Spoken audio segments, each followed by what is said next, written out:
Palia's Summer Serenade update was revealed, Go-Go Town shared a roadmap for the game's future content, and Coral Island released a massive update. However, the game's future is now uncertain. All this and more today.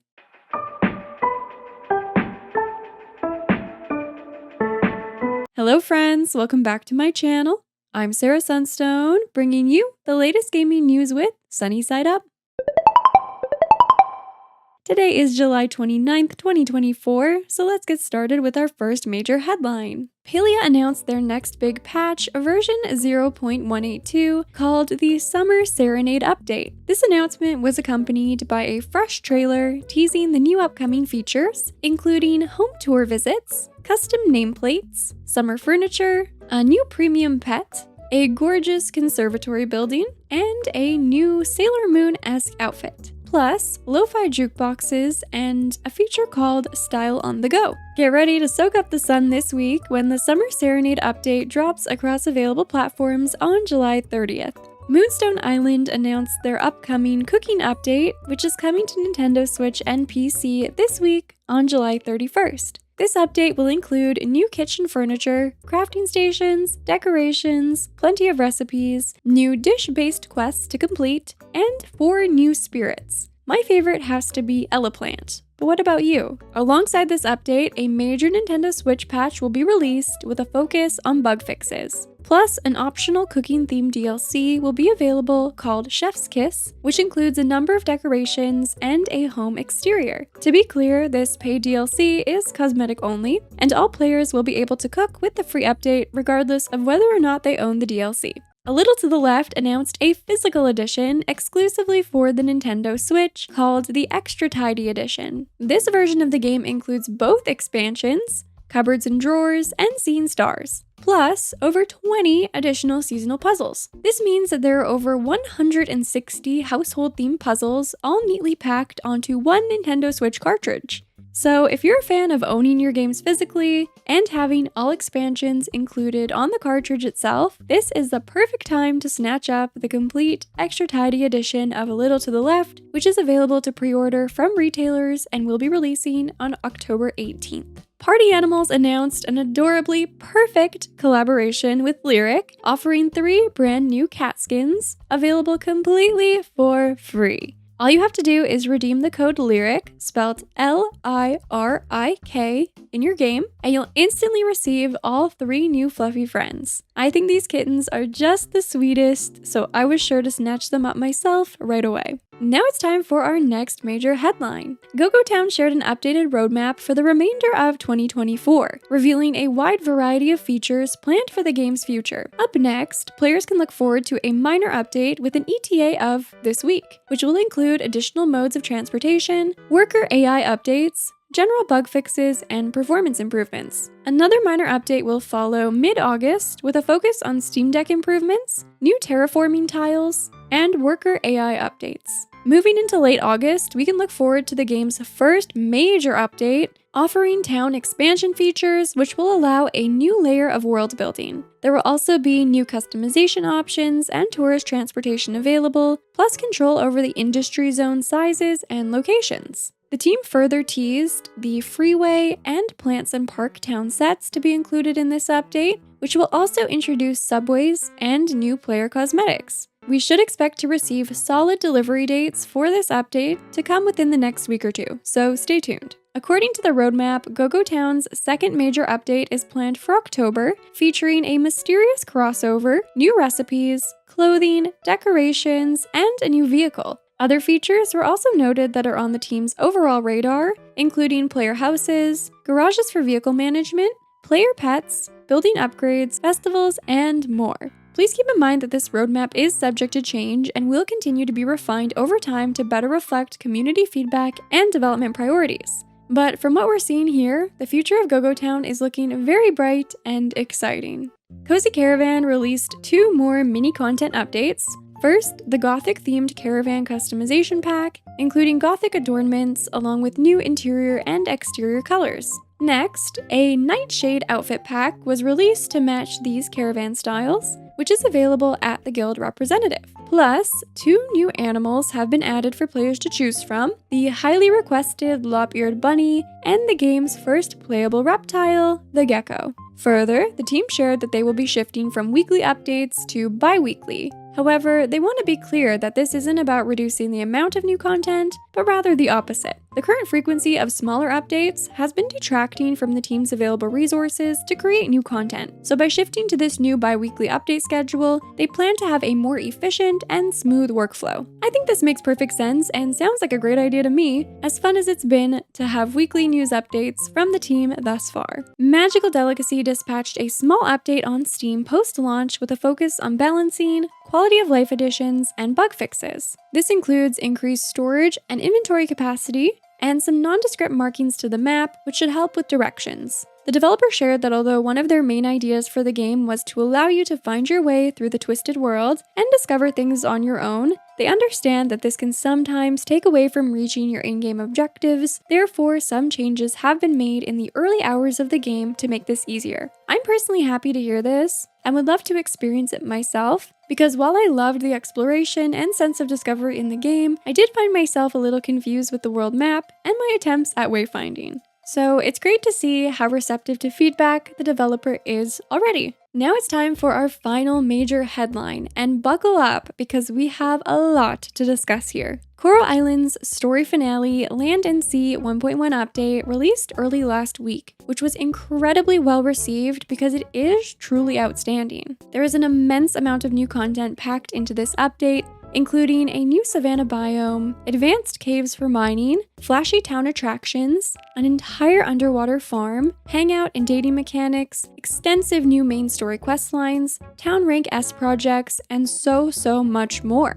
If you would like an overview or a closer look at any of the new content, I will link quite a number of resources in the description, including an exclusive video that I created for the official Coral Island Steam page, plus, as always, other relevant links from today's stories. If you've been waiting for a moment to jump back into Coral Island or play it for the first time, it's truly never been a better time to do so. Of course, keep in mind that there will still be hot fixes and future content updates to come, which will include multiplayer, kids growing up, and more. But what started with a high last week quickly took a turn for the worse, shortly after this big moment for the developers when everyone was blindsided by the restructuring of their indie-focused publisher, Humble Games. Now, before we discuss Coral Island specifically, let's dive into the heart of the situation, which to date has been presented with conflicting information. The first sign of distress came from a Humble Games employee on July 23rd, who shared that at 9 a.m. that morning, all 36 employees of Humble Games were told that they were being let go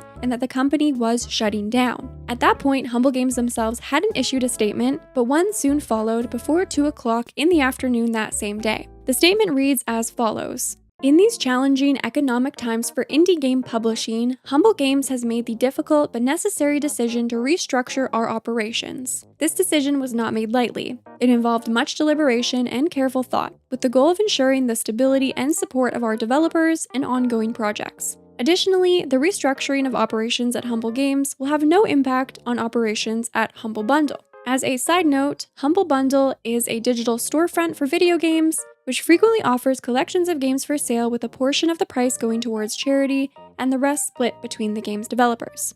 Now back to the statement.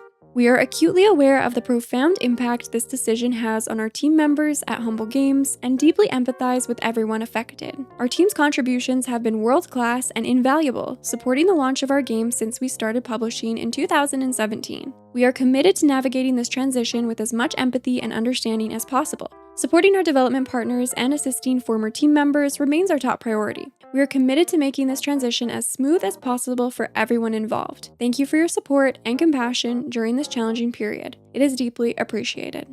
Now, although this news certainly isn't very pleasant, there's actually more to it than what first meets the eye. Added context to this post is that contrary to this PR statement, Humble Games' restructuring means that all the staff has been fired with no warning and replaced by a third-party consultancy, which occurred after the owner of Humble Games, who also owns IGN, unsuccessfully attempted to sell the publisher on multiple occasions. It was also reported by the owner that pervasive issues within the organization were long delays and rising costs. Now, flashback to Coral Island's initial launch into 1.0, and this is purely speculation on my part, but to me, this only further convinces me that the developers at Stairway Games were somewhat pressured by higher-ups via Humble Games into releasing the game before it was ready. However, that was the past. What about looking forward? Especially considering that publishers often handle some very important, critical aspects of game releases. Well, now let's take a look at the official statement from Coral Island's developers, Stairway Games, to gain more insight into how this will impact Coral Island specifically and what we might potentially expect for the future of the game. The statement reads as follows: to console players, Switch backers especially. We'd like to say something to you today, given that Humble Games' recent restructuring leaves consoles in a place of uncertainty. However, we see this as an opportunity to share what we can. To start, we share in your frustrations regarding the lack of a Nintendo Switch port of Coral Island. Over the years, there's a lot we've wanted to say in the spirit of transparency about many different things, but continue to be unable to do so because of the publishing agreement and NDA we have in place. The impact of Humble Games' restructuring on Coral Island remains uncertain for all things related to consoles, whether porting or pushing hotfixes, as they are responsible for these platforms. We've been in communication with our lawyer since we found out about the restructuring on social media to figure out how to navigate this new situation. For example, we have an upcoming hotfix for the 1.1 update nearing release for Steam. We have no idea how to get this update out to other platform players, as we don't have the back-end permission on console platforms to push updates out. We only have access to the Steam backend. Because of this, the only thing we can do for Switch backers, effective immediately, is offer a key change to the Steam platform. We will offer key changes for as long as we're able to, and please email contact@stairwaygames.com for a key change. And the team closes their statement by saying that we'll keep you posted on developments once we have more information. We know it sucks, but we hope you understand. Honestly, I think this is the best response that could be given by the team in light of this tough situation. I can't believe that they found out about this through social media. I can only imagine what a shock it must have been. I personally appreciate and respect their transparency and vulnerability shown in this statement, and also explains why they were not able to be as transparent in the past because of their publishing agreement. As some of you may know, I've followed Coral Island's development over the years very closely. I've gone on record before stating that I've had suspicions that many of these matters are simply just out of their hands and up to Humble Games to call the shots. And now with all this additional information, it seems to affirm all of that and more. My heart goes out to the team, but I do think there may be a silver lining here. First of all, I hope that people who have been less than kind in the past will reflect and gain perspective on the situation and carry this forward as a lesson for how we treat developers and other human beings in the future. I also hope that as a community, we can rally together to support and uplift the game and the people behind it. I don't think we need to feel hopeless or pessimistic about the future of console ports entirely for Coral Island. I truly believe that where there's a will, there is a way. This might be naive or too optimistic of me, but maybe somehow, from all this mess, things will work out for the better. This was such shocking news, and the story is still developing, so I'll be sure to keep you all updated in the future. In the meantime, feel free to share your thoughts with me on this entire situation down in the comments. There's a lot to reflect on and process, and a lot to wonder about for the future. But all that being said, if you're playing the latest Coral Island update, I hope you're having the absolute time of your life, because I, for one, sure am. Coming up this week, The Garden Path, a slice of life sim about the joy of gardening and the small pleasures that follow, is releasing on PC, Mac, and Nintendo Switch today. In this title, fish, grow, trade, or just relax within a whimsical world of wistful adventure. Roots of Pacha, the prehistoric life and farming simulation title, is releasing onto Xbox One and Xbox Series X and S, alongside its 1.2 update across platforms on July 31st. Of course, don't forget to also enjoy the Palia update on July 30th, which is what I will be playing, and the Moonstone Island update on July 31st. But what will you be playing this week, and what new announcements are you most excited for? Anything and everything, you know I always love hearing from you. Please make sure you're subscribed with your notifications on for weekly episodes of Sunnyside Up. Shine that lovely like button to help support the series. And with all that being said, thank you so much for watching. I love you all, and until next time, take care.